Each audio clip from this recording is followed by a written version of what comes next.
Dr. Rosina Thomas. She will be dealing with how to prevent extension and once it extends, how to deal with it. Dr. Rosina Thomas is a consultant in the Department of Cataract and Glaucoma Services and Head of Community Ophthalmology at Girdhar Eye Institute. After a long-term anterior segment fellowship, she has been performing cataract surgeries for more than 12 years. Over to you, Dr. Rosina. Thank you, Dr. Jilu. In every case of cataract surgery, we would like to have a perfect capsular Rhexis, but this does not always happen. The superiority of a capsular Rhexis, as Dr. Kirtana has said, is in the fact that it does not have any free edges. But when the Rhexis extend, this advantage is lost. A primary capsular tear is one that occurs while we are performing the capsular Rhexis, whereas a secondary tear occurs due to extension from a ragged edge or a V-shaped notch. Today we will be dealing with primary capsular tears. So, when a tear extends, what can be the problems? The most important among them being a posterior capsular rent and its related problems. In many cases, we see extension of the capsular Rhexis, but thankfully, most of these extensions do not extend to the posterior capsule, which is very infrequent. This is due to the fact that the presence of insertion of zonules prevent the Rhexis extension to the posterior capsule. So, which are the eyes that can have a CCC extension? In fact, any eye can have an extension, but more so in those eyes, as Dr. Jilu has explained, with complications. And any patient or surgeon who is uncomfortable on table can end up in a Rhexis extension. Prevention is always better than treatment. And I would like to again emphasize all the key principles that the previous speakers have talked about, and we cannot talk enough about these. They should be done in every case. In spite of all the precautions taken, sometimes the Rhexis again decides to run off radially. At this stage, our aim is to prevent its posterior extension into the posterior capsule. The moment you realize that the Rhexis is running off radially, stop. Fill the anterior chamber with a viscoelastic, which will flatten the anterior capsule. In many cases, this maneuver itself will prevent the extension. And if the Rhexis has gone beyond the pupillary margin, retract the pupillary margin for a better visualization. Reassess the situation and then plan according to the situation. Never hesitate to call for help, especially if you are a beginner, in case the need arises. Iris hooks can be used at any stage during the surgery. Even when the Rhexis extends, you can apply iris hooks. A high molecular weight cohesive viscoelastic is very useful in these stages. And in case of a very shallow AC or a high positive pressure, you can use an infusion of OVD through a second side put. The Little's maneuver is a technique which can help rescue a Rhexis that is running away in many cases. According to Dr. Brian Little, the direction of an errant CCC can be reversed by redirecting the forces in the direction opposite to that of the tear. That is, if the Rhexis is going out, pull it in so that it comes back. This is a case of a hypermature intumescent cataract where we are trying to make a small micro-Rhexis first. And we would like to make the Rhexis, we would like it to go circumferentially. But look here, the Rhexis is trying to run radially. At this stage, stop. Go in and decompress the capsule. Put a high density, high molecular weight viscoelastic, flatten the anterior capsule, and now change the direction of pull. Pull the flap from the root inside so that the Rhexis slowly comes back to its original location. The Little's maneuver can be done even if the Rhexis has gone beyond the pupillary margin but has not gone up to the equator. The Rhexis will still come back to its original path. Now, even after all attempts to retrieve the Rhexis, sometimes it extends to the periphery. At this stage, do not attempt to keep on pulling the Rhexis. This can lead to more complications. Rescue techniques at this stage depends on the site of extension, that is accessibility to the torn flap and also to the extent of tear. You can complete the capsulotomy from the opposite sides, or you can make relieving cuts in the flap edge and continue in the same direction. Many surgeons advocate creating extra radial flaps. These additional flaps help in redistributing the forces so that the tear does not extend to the posterior capsule. A can opener should be reserved as the very last resort only, and we do not usually advocate it. Be familiar with the special instruments. As the previous speakers have said, these are the micro-Rhexis forceps, the micro-Rhexis scissors, Utrata forceps, and so on, and also cohesive viscoelastics. Keep them ready in all cases. So this is again a case of a hypermature intumescent cataract. Here we are trying to make a primary small micro-Rhexis. You can see the liquefied cortex that is leaking out. In our attempt to decompress the liquefied cortex, the capsule extends peripherally. But thankfully, it hasn't extended too much into the periphery, so we can attempt to include within our micro-Rhexis.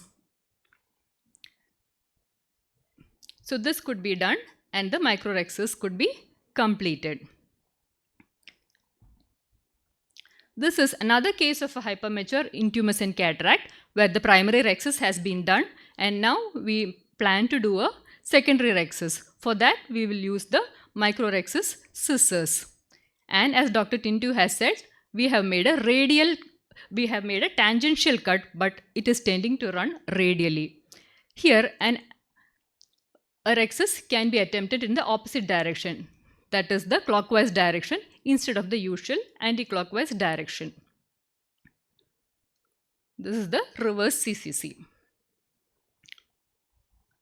This is again a case of an intumescent cataract in a young patient. This is not hypermature, but still it has resulted in a Argentinian flag-like situation where the capsule has split into two. Here we will be using the micro-Rhexis scissors to make a relieving cut in one half of the capsular Rhexis. The cut is made and the micro-Rhexis forceps is used to grab the tear and pull it circumferentially and thus complete one half of the Rhexis. Now the other half might be inaccessible through the side port. So we can try to use either the main port or in case if it is possible, you can move temporarily or to any other convenient site, make a new side port which is more accessible to the rest of the capsule. Again, make a cut with the micro-Rhexis scissors and use either the forceps or the cystotome to complete the other half of the Rhexis.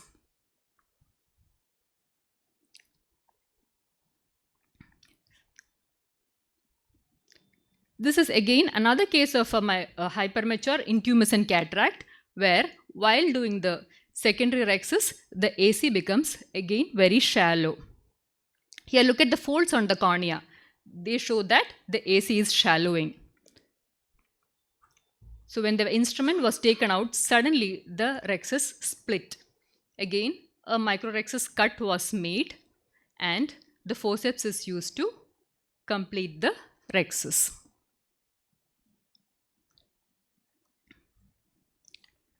This is another case of a hypermature intumescent cataract where the Rhexis has split. Here again, you can go in, make a relieving cut with the micro-Rhexis scissors and use a Utrata forceps or any other forceps to complete the Rhexis. This is the classic Argentinian flag sign where the capsule has split into two. Again, you can use the micro-Rhexis scissors to make a relieving cut and tear one half at a time with the micro-Rhexis forceps. So, In a case of cataract surgery, now you have an extended Rhexis, but you need to go on and finish the case. How will you decide whether to continue with phacoemulsification or do you need to convert to SICS? This decision depends on a lot of factors.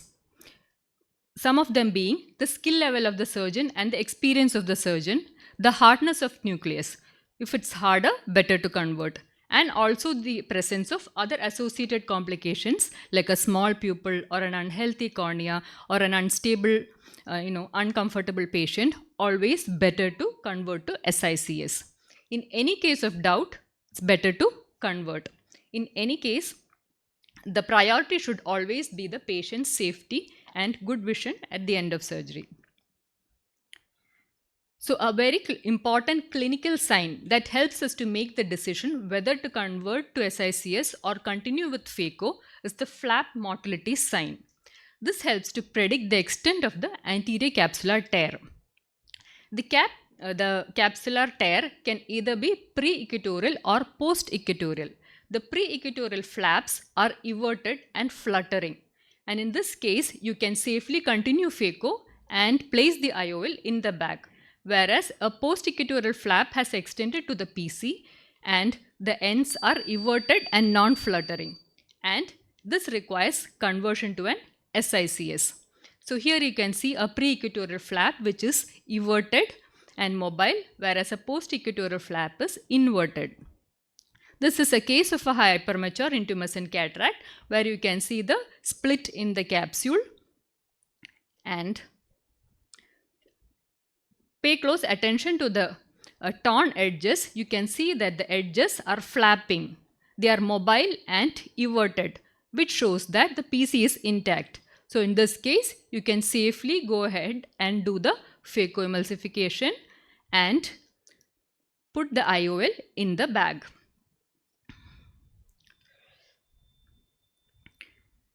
In case of continuing with the case of cataract surgery with an extended Rhexis, be very gentle and careful in each of the steps. The hydrodissection and rotation should be very gentle. If possible, you can even avoid hydrodissection and rotation of the nucleus. The phaco settings should be low and do a slow motion phaco. Chopping techniques should also always be very gentle. Emulsification can be attempted in the AC if possible. Even cortical aspiration should be very careful and keep the area of extension for the end. Always remember that early recognition of an Rhexis migration should be noted, and whenever it is noted, stop immediately, refill the chamber, flatten the anterior capsule. Use micro-Rhexis scissors and forceps and OVDs whenever the need arises, and keep a watch for flap motility sign. In a case of an extended CCC, with the proper management, you can have a very good outcome in most cases without any major complication and good vision. Thank you. Thank you, Dr. Rosina, for the wonderful talk. We are at the end of our session. We hope it was an informative session for all of you. Any questions?